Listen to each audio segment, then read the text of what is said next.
আজকের ইন্টারভিউটা ভালো হবে, আর এই টাকাগুলো আমার কাজে আসবে। আজকে আমার জবটা হয়েই যাবে। যাই, নাহলে ইন্টারভিউতে দেরি হয়ে যাবে। কেউ কি আসছে আমার ফাইলটা উঠাই দিবে? এই অন্ধর বাচ্চা, চোখে দেখিস না তাহলে বাইরে বেরিয়েছিস কেন? আর নিজের কাম নিজে করতে পারিস না? কেউ কি আসেন ফাইলটা উঠাই দিবি? যত সব।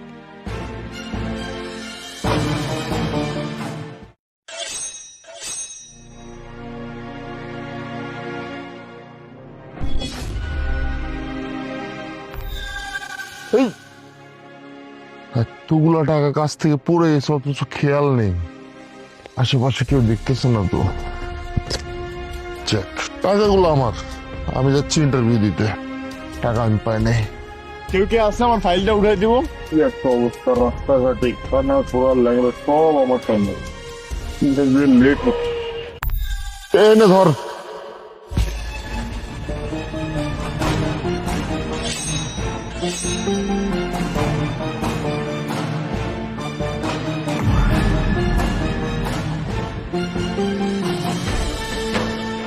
এতগুলো টাকা মানুষের অনেক উপকার করে দেখছি, কোনো লাভ নেই। আর মানুষের উপকার করবো না, টাকাগুলো আমার কাছে রেখে দিব।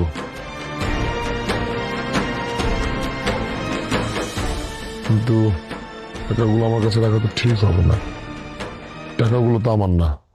না, যার টাকা তাকে ফিরিয়ে দিই। ম্যাডাম ম্যাডাম ম্যাডাম,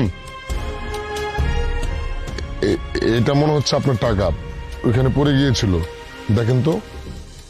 ও সরি, এটা তো আমারই টাকা, হয়তো ভুলে পড়ে গেছে। Thank you very much.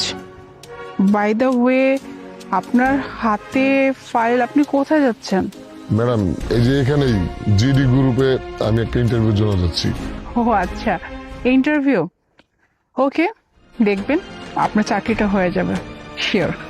ধন্যবাদ ম্যাডাম, দোয়া করবেন আমার জন্য। Best of luck. আসি ম্যাডাম।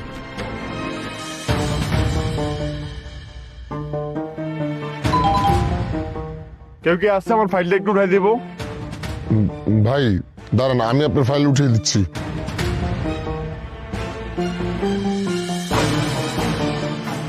এই যে ভাই আপনার ফাইল। ধন্যবাদ ভাই। ভাইয়া কোথায় যাবেন আপনি? ভাই আমি যে সামনে একটা ইন্টারভিউ দিতে যাম ভাই। ও আচ্ছা, আমিও তো এখানে যাব, তাহলে চলুন ভাই, আপনাকে আমি নিয়ে যাচ্ছি। আচ্ছা ভাই, অনেক অনেক ধন্যবাদ ভাই। চলুন আস্তে আস্তে, এখানে একটু গর্ত আছে। হ্যাঁ, কতক্ষণ যাবত দাঁড়ায় আছি, এখনো আসে না কেন? এক্সকিউজ মি ভাইয়া, আপু ইন্টারভিউ কি এখানেই নিচ্ছে? এখানেই হবে ইন্টারভিউ? না, আমরা এখানে দাঁড়াই থেকে আড্ডা দিচ্ছি। আসেন আড্ডা দেন, আপনিও যান। যত সব এগুলো যে কই থেকে আসে। না মানে আমিও এখানে ইন্টারভিউ দেওয়ার জন্য আসছি, তো এই জন্য আপনাদেরকে জিজ্ঞেস করলাম। কি আপনার মতো মানুষ এত বড় কোম্পানিতে ইন্টারভিউ দিতে আসছে?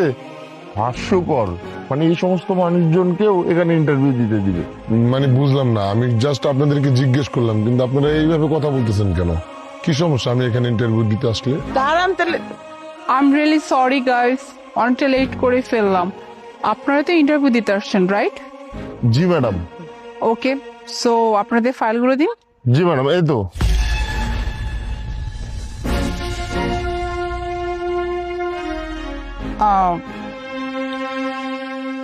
মিস দোলা, জি ম্যাম।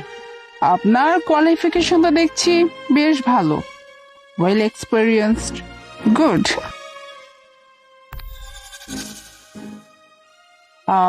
মিস্টার আপন, আপনার কোয়ালিফিকেশনও তো অনেক ভালো, 5 বছরের এক্সপিরিয়েন্স, ভেরি ইন্টেলিজেন্ট।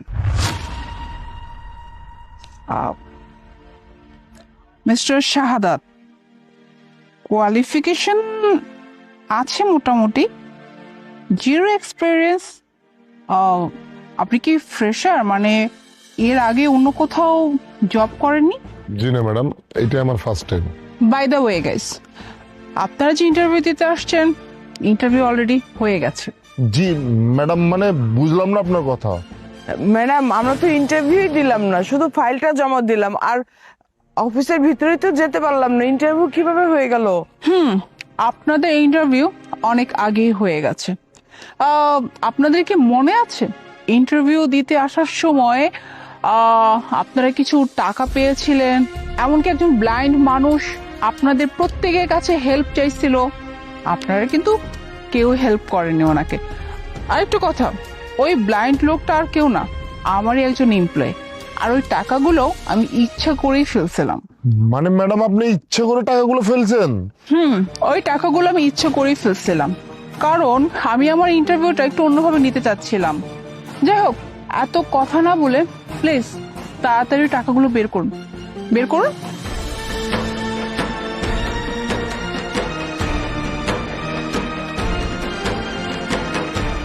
কিরে, আমরা সবাই টাকা দিলাম, চোখে দেখিসনি? তুইও টাকাটা ফেরত দে ম্যামকে।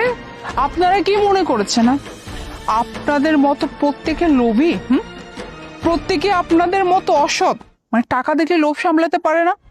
শুনুন, ওনার কাছ থেকে যে আপনারা টাকাগুলো চাচ্ছেন, উনি টাকাগুলো তখনই আমাকে ফিরিয়ে দিয়েছিল। আর শুধু টাকাই ফিরিয়ে দেয়নি, ওই যে অন্ধ লোকটা, ওই অন্ধ লোকটাকে কিন্তু উনি সাহায্য করেছিল। আর উনি এটাই প্রমাণ করে দিয়েছে যে ওনার মধ্যে কোনো লোভও নেই, আর উনি মানুষ হিসেবে খুবই ভালো। যাই হোক, আপনাদের সাথে এত কথা বলে লাভ নেই, প্লিজ আপনারা এখন যেতে পারেন, আপনাদের ইন্টারভিউ ডান। কিন্তু ম্যাডাম, আপনি আমাদের ইন্টারভিউটা না নিয়ে কিভাবে বললেন যে চাকরিটা হবে না? আর আপনি তো সিভি দেখে বললেন আমাদের কোয়ালিফিকেশন কত ভালো। ম্যাম, ওর তো কোনো এক্সপিরিয়েন্সই নাই, তাহলে ওকে আপনি জব কিভাবে দিলেন? মিস দোলা, হ্যাঁ এটা শিওর যে ওনার আসলে জিরো এক্সপিরিয়েন্স, ওনার কোনো এক্সপিরিয়েন্স নাই। তাতে কি, কাজ করতে করতে এক্সপিরিয়েন্স হয়ে যাবে। আপনারাও তো জিরো থেকে আজকে এই অবস্থা আসছেন, তাই না? তো আপনারাও যদি আসতে পারেন, উনিও আসতে পারবে। এটা নিয়ে আপনাকে তো হেডেক নিতে হবে না। আর দেখুন, আপনারা খুব ভালো করে জানেন যে আমি এই অ্যাকাউন্ট পোস্টের জন্যই আমি এই ইন্টারভিউটা রেখেছিলাম। আর এই অ্যাকাউন্টসে যে জব নিবে তাকে অবশ্যই অনেক সৎ হতে হবে। আর এই যে আপনাদের দুজনের মধ্যে তো লোভে ভরা, সামান্য কিছু টাকা লোভে আপনারা সামলাতে পারলেন না, তাহলে আমার কোম্পানি অ্যাকাউন্টস আপনারা কিভাবে সামলাবেন? আর আপনাদের মতো এরকম লোভী মানুষ আমি কি করে আমার অ্যাকাউন্টসে রাখবো? এটা তো সম্ভবই না, তাই না? যাই হোক, আপনারা এখন আসতে পারেন প্লিজ, আপনাদের সাথে আমি কোনো কথা বলতে চাই না। ম্যাম, উই আর সরি, আমরা আসলে টাকা দেখে লোভ সামলাতে পারিনি। প্লিজ ম্যাম, আমাদের জবটা খুব দরকার ম্যাম। ম্যাডাম এবারের মতো আমাদেরকে মাফ করে দেন। আপনি আমাদেরকে জবটা দেন, আমরা আমাদের নীতিগত ভাবে আমরা কাজটা করব। প্লিজ ম্যাম, এবারের মতো মাফটা করে দেন। অ্যাকচুয়ালি আমার এই কোম্পানিতে না নীতি দিয়ে কিছু হয় না। আমি একটা মানুষকে তার ব্যক্তিত্ব দেখে তাকে আমি হায়ার করি। যেমনটা mister Shahadat, owner zero experience, but উনি ব্যক্তি হিসেবে অনেক সৎ। আর আমার কোম্পানিতে এমন একজন সৎ মানুষই দরকার, নাকি আপনাদের মতো হাজার হাজার এক্সপিরিয়েন্স থাকা সত্ত্বেও অ্যাকচুয়ালি আপনাদের কোয়ালিফিকেশন টোটালি জিরো। আর আমি আমার কোম্পানিতে কাগজের সার্টিফিকেট দেখে না কাউকে জব দিই না। সো আপনারা হয়তো বুঝতে পেরেছেন, আপনাদের এখানে দাঁড়িয়ে থেকে কোনো লাভ নাই। প্লিজ আপনারা এখন আসতে পারেন, প্লিজ। ম্যাডাম আপনাকে অনেক অনেক ধন্যবাদ, অনেক থ্যাংক ইউ ম্যাডাম। থ্যাঙ্কস দিতে হবে না, অ্যাকচুয়ালি আপনি পোস্টটা ডিজার্ভ করেন, কারণ আপনার মতো একজন সৎ মানুষ আমি খুঁজছিলাম। আর এর জন্যই আজকে আমি ইন্টারভিউটা একটু ডিফারেন্ট ওয়েতে নিলাম। দেখেন মিস্টার শাহাদাত, আমার কোম্পানিটা অনেক বড় একটা কোম্পানি, আর এখানকার অ্যাকাউন্টসের দেখাশোনা করার জন্য আমাকে অনেক সৎ একজন মানুষের দরকার। কারণ আজকাল মানুষকে তো ভরসাই করা যায় না। দেখা যাবে আমার কোম্পানিতে এসে সে তার সবকিছু বুঝে নিয়ে আমাকেই ঠকিয়ে যাবে, বা আমার কোম্পানি অনেক বড় একটা লস করে দিবে। এটা তো আমি হতে দিতে চাই না। আর সব থেকে বড় কথা হচ্ছে, আপনি তো মানুষটা সৎ আছেনই, তার থেকেও বড় কথা আপনি মনের দিক থেকে মানুষটা অনেক ভালো। কারণ আপনি যেভাবে অন্য লোকটাকে সাহায্য করেছিলেন, সত্যি কথা আপনার জায়গায় যদি অন্য কেউ হতো তাহলে কেউ সাহায্য করতো না। ম্যাডাম আপনি একদম চিন্তা করবেন না, আমাকে যেই কাজের জন্য নিয়োগ দেওয়া হয়েছে আমি সেই কাজের কোনো গাফিলতি রাখবো না। আমার নামে কোনো কমপ্লেন আপনার কাছে আসতে দিব না। আমি একদম অনেস্টলি ভাবে এই কাজটা করবো ম্যাডাম। আচ্ছা ঠিক আছে, বাট আমার একটা প্রশ্ন আপনার কাছে। আপনি তো এতগুলো টাকা পেয়েছিলেন, আপনি আমাকে টাকাগুলো ফেরত কেন দিলেন? আপনি তো টাকাগুলো নিয়েও যেতে পারতেন, তাই না? কি বলছেন ম্যাডাম? টাকাগুলো তো আমার ছিল না, টাকাগুলো আপনার ছিল, তাই আপনাকে ফেরত দেওয়াটা আমার দায়িত্ব ছিল। আর আমার বাবা মা, আমার ফ্যামিলি থেকে আমি কখনো এই শিক্ষা পাইনি অন্য কারোর জিনিস রেখে দেওয়া বা মেরে দেওয়া। তাই আমি আপনাকে আপনার জিনিসটা ফেরত দিলাম। আর তার থেকেও বড় কথা হচ্ছে, আমি আপনার টাকাটা যদি রেখে দিতাম আপনি হয়তো দেখতেন না, কিন্তু যিনি দেখার তিনি তো ঠিকই দেখতেন। আল্লাহ তো মাথার উপরে আছেন, উনি তো সব দেখতেছেন। তা আমি আপনার টাকাটা তো রেখে দিতে পারি না, তাই আমি আপনার টাকাটা আপনাকে ফেরত দিয়ে দিয়েছি। দ্যাট মিনস মিস্টার শাহাদাত, আমি আমার কোম্পানির জন্য পারফেক্ট একজন কাউকে চুজ করেছি। এনিওয়ে, তাহলে কালকে অফিসে চলে আসেন, স্যালারি বিষয় নিয়ে আলাপ করে নিব। জি ম্যাডাম, আসসালামু আলাইকুম।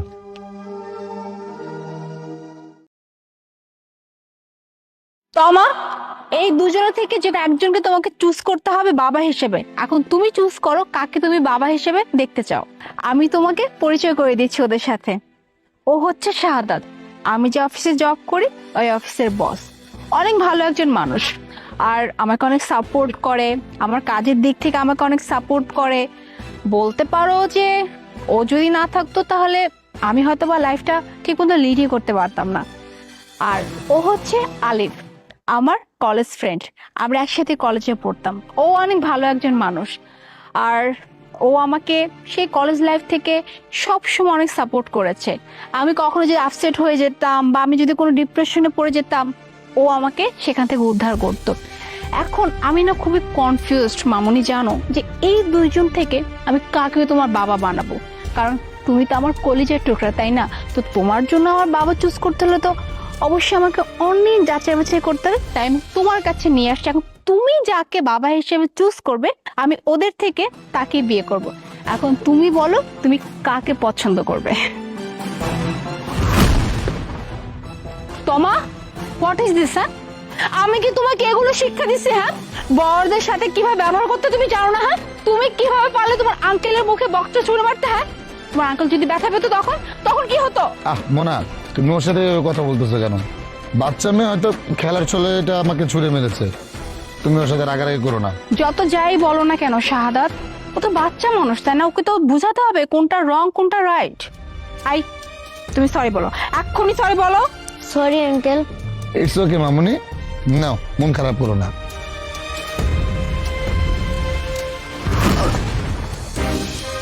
কি ব্যাপার, এটা কেমন বেয়াদবি? এই তুমি কি এখনো শেখো নাই যে বড়দের সাথে কেমন আচরণ করতে হয় বা একটা মানুষকে কিভাবে ট্রিট করতে হয়? তুমি শেখো নাই নাকি তোমাকে শেখানো হয় না? একটা থাপ্পড় দিই। আলিফ, হ্যাঁ প্লিজ ওর সাথে এভাবে কথা বলো না।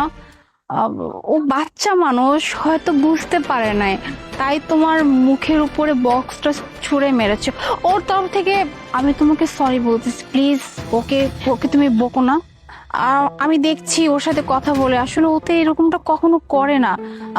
তোমরা একটু এখানে ওয়েট করো, আমি ওর সাথে কথা বলে এখনই আসছি। মামুনি চলো। আচ্ছা মামুনি, তুমি এই কাজটা কেন করলে? তাদের মুখে বক্স ছুঁড়ে কেন মারলে? মা, তুমি তো বলেছিলে আজকে তুমি দুজন আঙ্কেলকে আনবে, এদের ভিতরে যে কোনো একজনকে আমার বাবা হিসাবে সিলেক্ট করতে। তাই বলে তুমি তাদের মুখের উপর বক্স ছুঁড়ে মারবে? কেন করলে এই কাজ?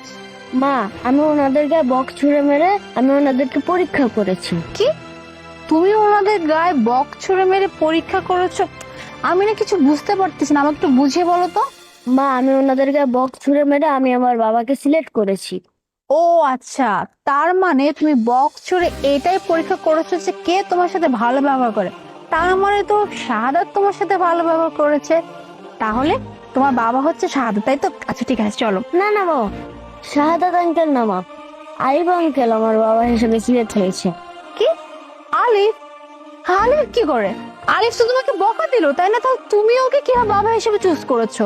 আলিফ আঙ্কেল একদম ঠিক কাজ করছে। আজকে যদি আমার বাবা বেঁচে থাকতো তাহলে ঠিক এই কাজটাই করতো।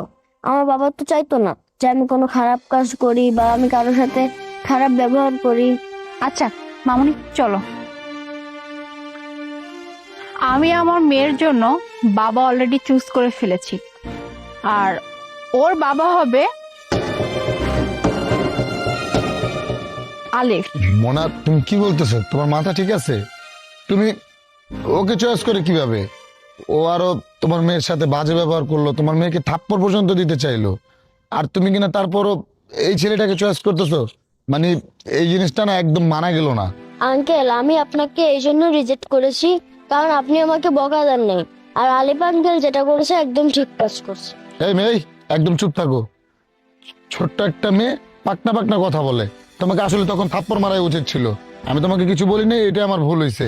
শাহাদাত ও একদম ঠিক কথাই বলেছে, ও কোনো পাকনা পাকনা কথা বলে নাই। তুমি যদি সত্যি ওর ভালো চাইতে তাহলে তখনই তুমি বকা দিতে। কেন দিতে জানো? কারণ তুমি ওর বাবা হিসেবে কখনো এইটা চাইতে না যে তোমার মেয়ে কোনো ভুল কাজ করুক, তোমার মেয়ে কোনো ভুল পথে যাক। আর আলিফ যেটা করেছে এক্স্যাক্টলি একজন বাবা হিসেবে যেটা করা দরকার সেটাই করেছে। কারণ ও বক্সটা ছুঁড়ে মেরেছিল, এটা ওর অন্যায় ছিল, তাই আলিফ ওকে ইনস্ট্যান্ট বকা দিয়েছিল। আর তুমি কি করেছিলে? লোক দেখানো একটা নাটক করেছিলে যাতে করে তুমি আমার মনে জায়গা করে নিতে পারো বা আমার হাজবেন্ড হতে পারো, ওর বাবা হতে পারো। কিন্তু তুমি পরবর্তীতে গিয়ে আমার মেয়ের সাথে না কোনোদিন ভালো ব্যবহার করতে আর না আমার মেয়েকে ভালো শিক্ষা দিতে পারতে। তো আমি তোমাকে কেন চুজ করবো? আমি তো বলেছি তোমাদেরকে যে আমি আমার মেয়ের জন্য একজন যোগ্য বাবা খুঁজছি, আর ওর যোগ্য বাবা শুধুমাত্র আলিফই হতে পারে। আর এই যে তোমাকে জাস্ট রিজেক্ট করেছি তাতেই তোমার একদমই চেহারা চেঞ্জ হয়ে গেছে। তাহলে তুমি বুঝো পরবর্তীতে তুমি আমার মেয়ের সাথে কি দুর্ব্যবহারটাই না করতে। যাই হোক, এত কথা বলতে চাই না, তুমি এখন আসতে পারো। মোনা, তুমি তো এখন বুঝতেছো না, বুঝবে। ওর সাথে কদিন থাকো, তারপরে ঠিকই বুঝতে পারবে, তুমি আর তোমার মেয়ে তখন ঠিকই বুঝতে পারবে যে আসলে কে রাইট ছিল আর কে রং ছিল। এখন বুঝবে না। আর তোমাকে এসব কথা বলেও লাভ নেই। আসলে তোমার সাথে আমার এতদিন একটা সম্পর্ক রাখাটাই ভুল হয়েছে। কারণ আমি যদি জানতাম যে তুমি একটা সময় এসে এরকম একটা ডিসিশন নিবে, তাহলে আমি তোমার সাথে এই সম্পর্কটা কখনই কন্টিনিউ করতাম না। তুমি বুঝবে, ঠিক একদিন বুঝবে। সেদিন আমিও দেখবো যে তুমি কি করো। মামুনি, আমাদের বাসায় যেহেতু গেস্ট আসছে, চলো বাসায় যাই, বাসায় গিয়ে রান্না করে গেস্টকে খাওয়াতে হবে না? না মা, আজকে আমার আঙ্কেল আমাকে রান্না করে খাওয়াবে।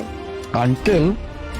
আজকে থেকে আমি তোমার বাবা, so don't call me uncle. Oh sorry, বাবা রান্না করে খাওয়াবে। আর তোমার হাতের রান্না খেতে খেতে বোর হয়ে গেছে। বাবারে বাবা, এত বছর কে খাইয়েছে? এখন আমার হাতে রান্না ভালো হবে, তাই না? মোনা, কি করছো তুমি এগুলো? ও আমার মেয়ে, তুমি আমার চোখের সামনে আমার মেয়েকে মারবা আর এটা আমি চেয়ে চেয়ে দেখবো? একদমই না, আমার মেয়ের গায়ে হাত তোলা যাবে না।